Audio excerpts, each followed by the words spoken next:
মামাকে বিচাৰোঁ। কিমান ভাল পায় মামা? বহুত ভাল পাওঁ, বহুত ভাল পাওঁ। জিকামে আমি জিকামে এইটো আমাৰ দৃঢ় প্ৰতিজ্ঞা। আমি 11টা বজাৰ পৰা ৰৈ আছোঁ। আমি 9:30 বজাৰ পৰা ৰখি আছোঁ।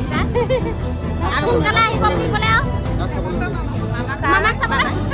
মামাক চাবলৈ ৰখি আছোঁ আৰু 2026 মুখ্যমন্ত্ৰী হিচাপে কাক বিচাৰে? মামাকে বিচাৰোঁ। কিমান ভাল পায় মামা? বহুত ভাল পাওঁ, বহুত ভাল পাওঁ। সেইটো কাৰণেতো ৰাতিপুৱা আমি 9টা বজাৰ পৰা ইয়াত ৰখি আছোঁহি। ভাত পানী নাই, পেটৰ ভোক পেটতে নাই। এতিয়া কি কৰিম? পানী খাইছোঁ, চাহ খাইছোঁ, তামোল খাইছোঁ। তেওঁৰ কাৰণে খুবেই আছোঁ। আহি নাপায়ে নাপায়।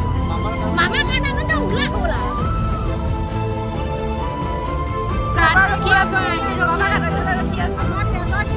বিজেপি চৰকাৰ আমি জীৱন থকালৈকে আমি জনগণে থাকিমেই। জিকামেই মুখ্যমন্ত্ৰী আমি জিকামেই এইটো আমাৰ দৃঢ় প্ৰতিজ্ঞা।